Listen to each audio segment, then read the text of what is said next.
Olá, eu sou a Tati Cassioli. Eu sou o Gustavo Mendes. Eu sou Denise Ricardo. Esse é o videocast inspiratório e hoje a gente vai discutir qualificação de impureza, por que ainda tem tanta dúvida relacionada a esse aditamento. Recentemente a Anvisa publicou uma instrução normativa listando alguns IFAs que com determinado limite e que não precisaria ser feito o protocolo de qualificação de impureza.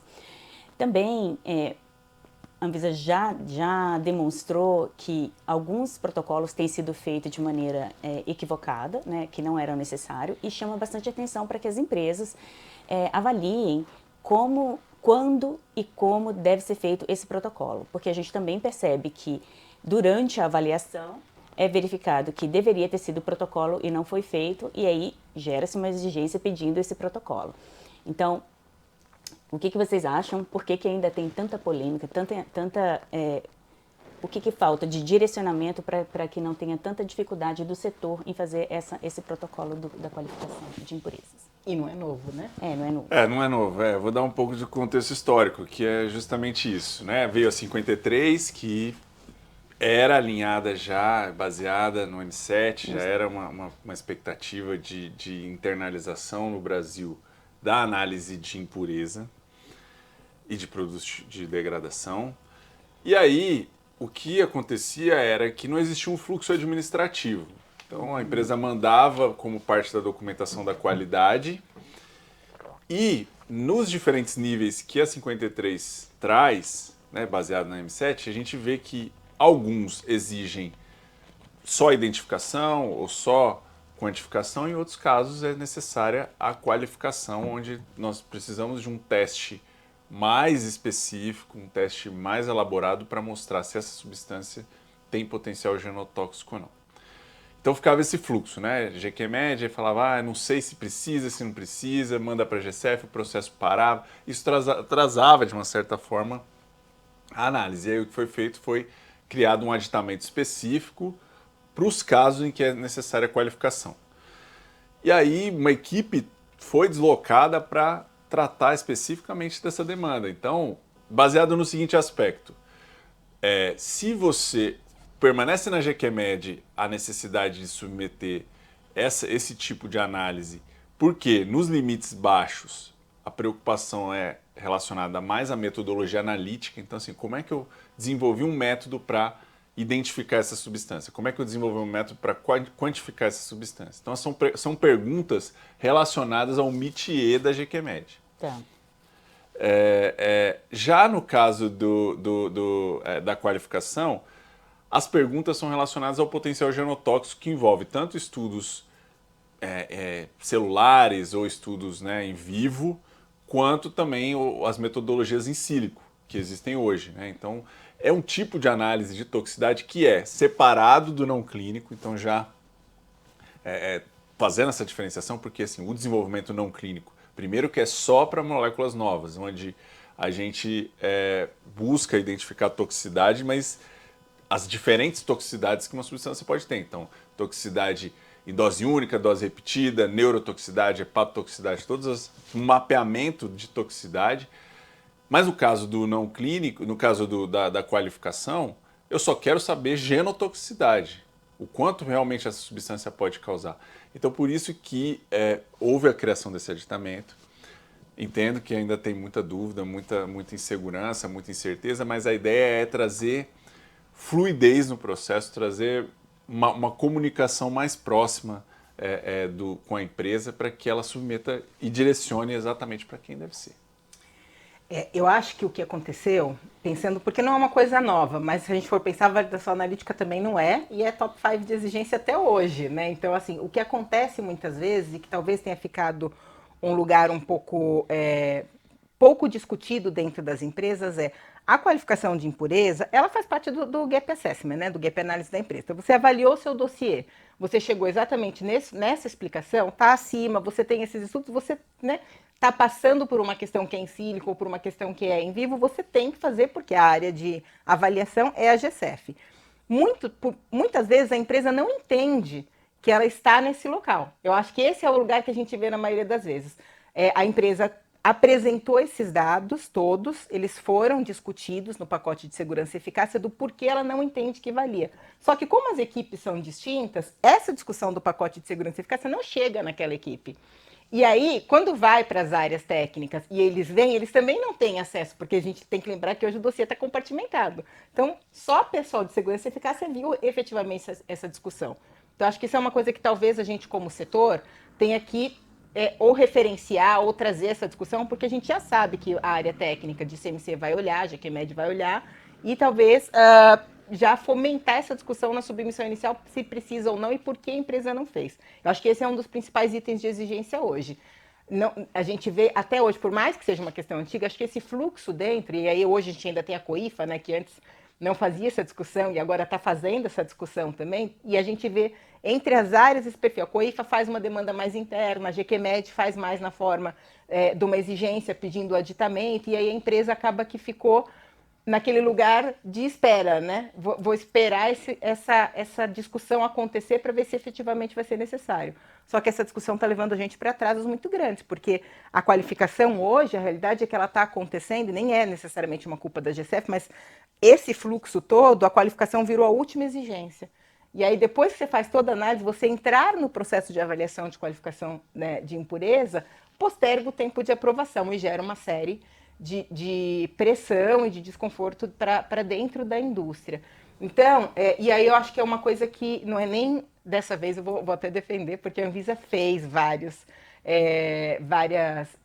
webinars, né, fez várias discussões com o setor regulado explicando isso, e até essa publicação que a Dê falou hoje, ela fala, gente, só submeta no caso em que for aplicável. Também não faz, todo mundo vai submeter para evitar essa exigência, faz aquela avalanche, né? Eu acho que existe uma preguiça, talvez, um pouco, né, dessa discussão, porque ficou nesse lugar de exigência. Então, como que a gente volta para isso, né? Em que momento e que área que tem essa segurança? Porque o regulatório não necessariamente vai ser o setor que vai determinar, gente, vamos lá, P&D, né? Aquele trabalho de vamos dar as mãos. O regulatório não vai ser necessariamente a área que vai determinar esta impureza precisa ser qualificada ou essa qualificação é suficiente, porque são informações que vão para um lado que não é o lado que a gente está tão acostumado a discutir. Eu ia falar exatamente isso. Quando chega o regulatório tomar essa decisão, pode ser esse um dos motivos que a gente viu que não foram feitas devidamente, né, os protocolos, e geraram atrasos imensos na aprovação. Mas, ao mesmo tempo, a gente também já vivenciou alguns casos em que a qualificação ela foi explicada, né, por que não tinha genotoxicidade, e até eram de produtos que a 53 não é aplicável.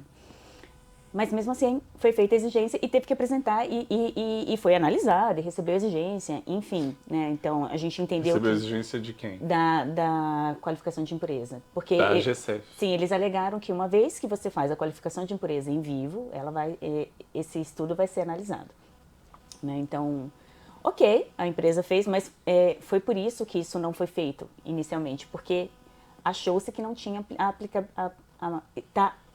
relacionado com a 53, né? Que não tinha aplicabilidade. Mas fez.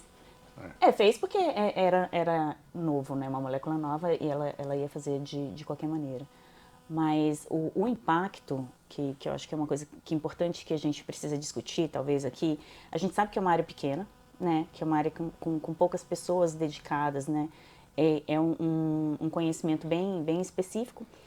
Mas, assim como a gente tem observado, né, dessa coisa da análise compartimentada, piora quando a gente chega a gente tem números, né, a gente avalia a fila, as listas, e a gente verifica que é uma das últimas áreas a pegar a avaliação. Isso tem um impacto muito grande no dossiê como um todo.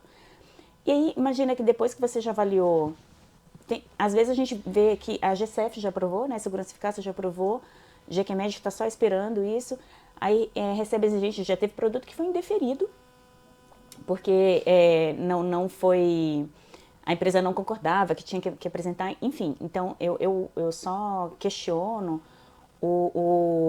a movimentação, sabe, a coordenação das análises. Por que são análises que são comuns, né? A gente está falando de um tema que permeia tanto CMC como eficácia e segurança, mas ela está acontecendo de uma maneira que não tem comunicação. A gente percebe até pelo próprio checklist, né? A gente vê que o checklist não pede algumas informações que são do IFA, né? A gente que às vezes voluntariamente a gente coloca porque a gente acha que vai favorecer a análise. Então, a gente acha que foi apresentado no dossiê, porque o dossiê completo foi para a Anvisa, mas aquela informação, aquela área da GCF não tinha, né? Então, a gente percebe que isso também precisa ter uma dinâmica melhor, né? Então, vamos lá. Eu acho que a gente tem que primeiro pensar no fluxo. Então, por que ela está indo lá para o final? Porque ela é uma exigência que vem depois de uma análise técnica de uma área que a gente já sabe que tem um volume maior, né? Porque tem não dá para a gente comparar o tempo de análise da GQMed com o tempo de análise da Sebres, porque o volume de informação que a Sebres avalia é muito menor do que o volume de análise da GQMed. E vem uma exigência de uma GQMed pedindo isso, ela já está mais lá na frente do processo mesmo. E aí até preparar o aditamento, entrar esse fluxo, quando ele está na exigência, ele tem um maior impacto. Agora, se a gente conseguisse entender, e aí eu acho que essa parte que talvez a gente tenha que fazer talvez novas rodadas de discussão, não sei, mas pensar aqui, se a empresa fizesse ao mesmo tempo, vamos colocar uma situação hipotética, eu fiz a submissão no dia 1, né? Eu submeti meu dossiê, fiz as submissões dos aditamentos. Aí já fiz GCF, GQMed, Sebres, Farmar, qualificação de impureza. Ela não vai ser a última análise a acontecer. Mas isso é o esperado, né? Mas essa que é a questão. Mas é o que acontece. É o que é esperado. Eu espero que a empresa já consiga fazer uma avaliação no seu IFA, tanto no seu IFA quanto no seu produto acabado, para saber se tem alguma substância passível de qualificação, e a 53 é clara. Então, eu acho que o fato de a GQMed fazer uma exigência e depois a empresa fazer é um problema, na verdade. É um problema na montagem. É um problema. E não um problema da Anvisa. Mas eu acho que... E outra coisa, eu acho que... agora eu que não estou concordando as coisas aqui. Eu acho que a gente abrir mão da análise de impureza porque tem poucas pessoas, eu acho que é arriscado. Não falei isso não. Agora, não. Agora, e também eu outra coisa. Psicologia, tá? E outra coisa, você falou assim, mas indeferiu o processo porque a empresa respondeu, falou assim, não vou fazer. Não foi isso não. Fez a exigência, você tem que protocolar. A empresa respondeu, não, eu não concordo que tem que protocolar, e explicou isso. Aí a GQMed falou, não sou eu que avalio, por isso que você tem que protocolar lá. Sim, eu não vou avaliar a sua resposta. Ela falou que... Porque assim, aí tem duas questões, né? Eu entendo que é um conhecimento multidisciplinar nesse aspecto, né? Porque assim... permeia. Permeia, porque eu preciso fazer uma extrapolação entre a quantidade da substância, para eu saber se é qualificável ou não, se precisa ser qualificado ou não, eu preciso fazer não só a quantificação, mas eu saber também a ingestão, né? Então saber a posologia, saber o tratamento, é crônico, não é? Então tem uma relação que envolve, não é só tecnologia farmacêutica, né? E aí, o que acontece? Muitas vezes, o questionamento, por exemplo, se a quantidade é suficiente, a quantidade é necessária ou é passível de qualificação ou não, tem questões que são relacionadas à metodologia.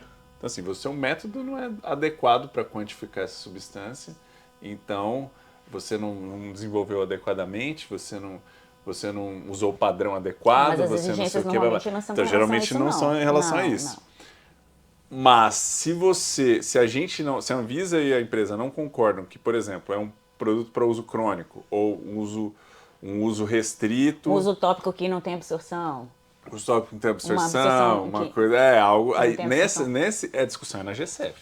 Aí assim, a GQMed não vai poder falar, não, isso não é, tal. Não é a GCF a dona dessa discussão na 53. Então por isso que não é a GQMed, então é a GCF que vai ter que... Como é que a empresa vai discutir isso? Ou ela faz uma pré-submissão, uma reunião pré-submissão falando, olha, eu vou submeter e eu queria ver se você concorda comigo. É tópico, então não tem exposição, então não quero submeter, tá tudo certo. Ou vai ser no protocolo. Eu concordo. Eu acho que a gente não é que nunca vai ter essa exigência pedindo a qualificação, porque a gente nunca vai conseguir cobrir 100% dos casos e porque pode acontecer uma divergência de opinião. Eu, indústria, posso achar que eu justifiquei, mesmo que eu tenha feito uma pré-submissão, a Anvisa não vai avaliar todos os meus dados, ela pode até falar... Não, a Anvisa pode até falar, ok, a princípio faz sentido, mas submete, eu vou fazer essa avaliação. Na avaliação, o técnico pode chegar à conclusão que não, que ele tem outras dúvidas que ele não acha que a GQMed deveria, ou a COIFA, né, porque são as duas que podem gerar essa exigência, deveriam assumir isto 100%, porque tem uma terceira área de conhecimento que não foi envolvida, que é a área de segurança e eficácia. E aí demanda isso. Então, eu acho que essa exigência de pedir a qualificação, ela vai acontecer em outros momentos. E aí sim vai ter um impacto. Esse é um cenário. Agora, existe um cenário que aí é uma percepção de insegurança desse fluxo entre as áreas. Por quê? Porque é uma área de conhecimento muito específica. Né, assim, até para gente que trabalha o dossiê inteiro, é uma área de conhecimento muito específica. E não é diferente para o revisor da Anvisa. Vamos pensar que ele também é, né, um profissional técnico que tem lá a sua área, por mais que ele seja treinado, tem a sua área de conhecimento. Ele vai se sentir mais ou menos seguro. Muitas vezes, essa discussão, por mais que a empresa leve e fale, olha, tá tudo discutido aqui, existe a coisa da validação. Essa exigência vai existir. Eu vou mitigar isso fazendo uma pré-submissão? Eu vou mitigar isso validando essa estratégia? Sim. Eu vou mitigar isso fazendo a minha própria avaliação e fazendo a submissão? Mais ainda. Não esperando uma exigência vir? Mais ainda. Agora, isso a gente está falando só dos casos específicos, né, que tiveram essa qualificação feita. Não é o que está acontecendo em 100% dos casos. Todas as regras, né, têm as suas exceções. Qualificação como assim? Não tem A gente está falando de casos de produtos novos. Agora, o que acontece, por exemplo, quando a gente recebe uma exigência, e aí é uma dúvida minha, tá? Porque na minha cabeça não faz sentido eu ter uma exigência de um commodity, de uma molécula que já é super conhecida, de uma molécula... Mas o genérico, porque, por exemplo, os genéricos finais também tem que passar por isso, porque é o produto. O produto de degradação, ele pode vir do IFA, mas ele pode vir da interação dos recipientes com o IFA. Então, assim, o produto de degradação... E aí, cada empresa tem o seu próprio Mas a grande recipiente. maioria dos genéricos, ele tem qualitativamente a mesma formulação. A grande maioria.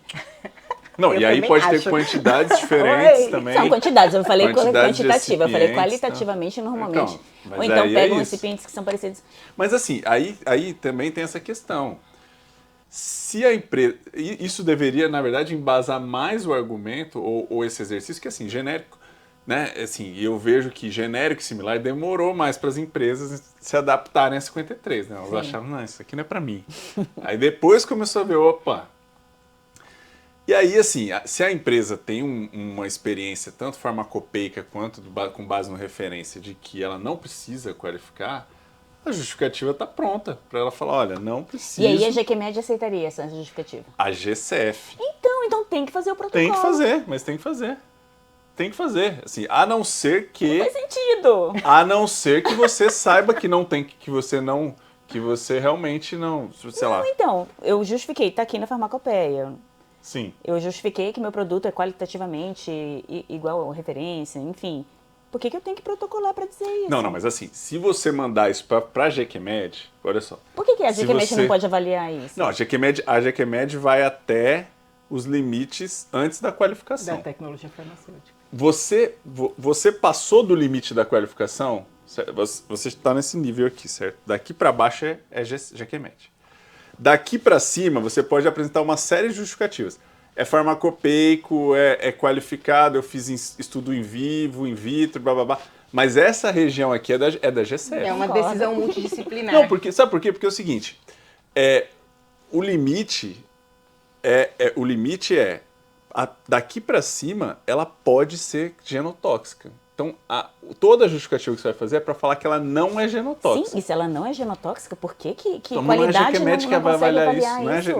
Não é da GQMed. Genotoxicidade é da GCF. Na Se verdade, for é dessa genotóxico. equipe. Não, daqui para cima, ela precisa ser qualificada para mostrar se é ou não. Entendeu? Essa é a lógica. Tipo, é uma quantidade tão grande, segundo a 53... de uma impureza que você vai precisar apresentar alguma justificativa, que pode ser mas independe com da base no quantidade, referência. Não? Hã? Não, é baseado na quantidade. É tudo numa Se é escala. genotóxico, é genotóxico. Não, assim, ó, se você tem pouco, você só precisa identificar. Agora, se você tem muito, você precisa ver. Tem uma referência na farmacopeia? Tem uma referência... eu vou ter que fazer um estudo? Ou eu tenho algum outro racional para explicar por que não é genotóxico? Ou é genotóxico? Você vai ter que... Essa explicação toda é com a GCEF. Eu quero falar uma coisa sobre isso do genotóxico agora. Tá? Então vamos lá, existe esse fluxo. E aí existe a questão das seguranças das áreas e de ter uma necessidade de um parecer. Envolvemos a qualificação de impureza. Fiz a minha submissão, mandei o meu racional. Aí tem uma parte que eu... Pra quem? Para a GCF, para a equipe de qualificação de impureza. Está acima do limite de Está qualificação. acima, mandei lá o meu racional. Aí agora, a parte que eu tenho dificuldade de entender, e eu acho que tem um lado mais humano aí, talvez, na minha avaliação. A gente hoje tem discutido mais e mais os resultados com base nos modelos in silico, né, de predição. Quando a gente pensa nesses modelos, nós temos os softwares, né, de prova, contraprova, tal, e nós temos o parecer do expert, que é o toxicologista, que pode ser feito ou com base no software ou com base em toda a literatura, na análise da molécula. Na minha concepção, esse é a prova mais robusta. É quando você tem o parecer do expert, porque seja em cima de um software, ou seja em cima da literatura, ou o conjunto de tudo, é a pessoa que vai realmente escrever. Se eu tenho este parecer do expert, eu não deveria ser obrigada a rodar softwares. Não, mas peraí, o expert se baseou em quê? Ele pode ter se baseado em literatura, em uma predição que já foi feita no software, na própria molécula. Mas é porque o software ele também tem atualizações, né? Não, aí não sei, né? Não, mas, assim, por exemplo, vou te trazer um exemplo mais palpável. A gente tem visto essa discussão, eu acho que os softwares evoluíram muito nos últimos anos, né? A gente tem hoje suportes gigantescos e eu acho que para a indústria o software ele é uma super ferramenta. Ele, em ganho de tempo, em robustez da análise, em segurança, ele ajuda muito, mas eu acho que ele não substitui a avaliação do técnico. Não, ele não substitui, mas ele embasa, né? Ele embasa. Se eu rodei lá no desenvolvimento o software evoluiu já um monte desde o meu desenvolvimento, mas quando eu fiz a qualificação eu não quis usar esse software de novo, eu usei um expert e ele pegou na literatura, na caracterização da molécula, nos dados e tal, e fez o parecer e usou o que já tinha lá do desenvolvimento. Gente, a molécula não mudou, né? Não, mas tudo bem. Então ele não está se baseando em software, ele está não baseando em literatura. atualizou essa avaliação, ele se baseou no software. Você está dizendo assim, a literatura seria suficiente, a literatura poderia ser suficiente. Ele fez o software do desenvolvimento, ele tem, não tem o mais atual, ele tem um que ele fez lá atrás, lá no estudo clínico, né? Dele. Tá, é tipo assim... se gerou um novo alerta. Tá, mas aí ele vai compartilhar isso com a gente? Sim. O software que ele rodou lá no desenvolvimento? O software que rodou lá no desenvolvimento da literatura. Qual que é o que está acontecendo? A Anvisa não aceita. Não, mas eu aceito baseado aqui falando baseado em... Tem que rodar... Se você fez o desenvolvimento com este software, você tem que, depois de um período de tempo, você tem que avaliar se isso ainda é válido ou se, como os bancos de dados vão ganhando mais informação, se não gerou um outro alerta. Faz sentido, né? Faz sentido. Mas se você tem um expert... Se de repente você tem... a literatura é a mesma coisa. Mas assim, o que custa o cara rodar de novo? Mas o software se alimenta de literatura, gente. Não, mas então, é que você falou, tem o fator humano aí, né? Que é assim, o cara... Em quem você confia mais? No humano ou no software? No humano. Para coletar esse... Oi, inteligência artificial, vamos fazer um episódio urgente. Pois é, a gente já falou ou já fez. Eu acho que a inteligência artificial ela é sempre muito lógica. O que o software faz? Eu não sou uma expert nisso, mas é um programa de inteligência artificial. Eu alimento com um monte de literatura, ele vai cruzar essas informações e vai me dar um resultado. E a pessoa consegue fazer isso também, igual? Sim. Consegue, com certeza consegue. Então é isso. Não sei, não no mesmo tempo. Não na mesma velocidade. Claro que não é com a mesma... Por isso eu tô falando, não é com a mesma velocidade, não é no mesmo tempo. O cara acumulando cérebro, assim. Não, ele vai ter que fazer ele vai ter que atualizar, ele vai ter que buscar toda a literatura mais recente, ver se daquele tinha para hoje não tiveram novas publicações. Tem um trabalho, tem um racional que vai ter que ser escrito. Eu acho que dá muito mais trabalho, inclusive. Né? Eu acho que o software ele é para a indústria muito mais simples. E hoje ele faz esse trabalho porque são empresas que passam o tempo inteiro alimentando. Então, supostamente, o banco de dados deles é muito maior, são empresas globais e tal. Mas eu acho que a gente não deveria... É a mesma coisa quando a gente fala quando a exigência vem, mude a sua especificação. A exigência fala, rode este software. Eu acho que essa forma dessa comunicação que vem acontecendo, ela tem muito impacto. A gente teve várias... A pergunta que eu faria é, como você demonstra, como o seu expert demonstra que do momento em que ele fez o desenvolvimento, em 1732, até hoje, não houve atualização de literatura ou dados que possam identificar potenciais grupos genotóxicos na molécula. Ele né? demonstra. Tipo assim, essa que é... Então, não, mas talvez a exigência seria essa. Sim. Então, ao invés de falar roda no software, fala... É tipo, defenda. Tipo, é a mesma coisa da exigência. Defenda essa especificação, porque o estudo não trouxe isso. e a Anvisa pode... Aí o cara faz um argumento e você fala, não concordo, roda o software. Então. Não concordo, não acho que o argumento apresentou justificativas e considerando que o software tem uma nova versão com mais dados, sugiro que um novo relatório seja emitido do software. Em 30 dias, para uma doença rara. Mas quantos cliques são necessários para rodar um software desse? Isso não se faz localmente, existe uma série de outros Não é impactos. tão rápido. Eu acho que é assim, minha avaliação desse aditamento de qualificação de impureza, eu acho que existe, se a gente compartimentar, existe um lugar que é do fluxo, então eu acho que tem uma coisa da empresa não aguardar a exigência e ser proativa ou já em apresentar, uma vez que agora a gente tem a clareza de quando fazer, ou fazer essa validação de estratégia. Eu acho que vai ter um lugar da exigência, que é o lugar da insegurança. Eu acho que uma vez que a exigência solicitando o aditamento, e eu acho que uma vez que a gente apresente o aditamento, aí existe este terceiro lugar, que é como os técnicos da Anvisa estão sendo treinados para realmente avaliar os pareceres, ou se eles estão sendo treinados pensando nesse modelo mais preditivo, que é a minha impressão hoje. E eu acho que esse é um lugar um pouco perigoso, porque a gente não pode qualificar só uma forma de resposta. Eu acho que quando você devolve para a empresa a responsabilidade de apresentar o dado e de discutir, você tem que estar preparado para avaliar o dado que a empresa tem. Se a empresa trabalha com experts, você não pode não se sentir confortável. Eu acho que esse é um lugar delicado. E eu acho que existe um segundo lugar delicado, que é a gente entender como que a Anvisa, o que exatamente a gente tem que entregar de dado. Porque muitas vezes o que acontece também na qualificação de impureza é que a gente referencia dados do pacote, mas que essa área da GCF não enxerga. E isso a gente também não sabia, a gente ficou sabendo em reunião disso. Porque você referencial, isso está no dado tal, mas isso está na GCF. Por mais que eles sejam uma área, eles são uma outra equipe. Então, talvez essa troca dessa informação dentro da Anvisa melhorar um pouco. Acho que a gente tem alguns caminhos, você vê que não são poucos, mas eu acho que eles são necessários para essa discussão. Acho que é uma área que está aí para ficar, né? Está aí já há muitos anos e não vai deixar, ela é necessária. Mas eu acho que a maneira da gente trabalhar hoje, o fato é que hoje ela impacta tempo de aprovação. E aí, toda vez que a gente tem uma área específica impactando tempo de aprovação, a gente tem que olhar como o setor inteiro, porque tempo de aprovação é acesso, é liberação de novos produtos, é tratamento, é uma série de coisas. É isso, gente. Então, pessoal de regulatórios, comente, compartilhe com a gente o que vocês pensam, quais são as dificuldades de vocês, e a gente se vê no próximo episódio. Tchau. Tchau, tchau.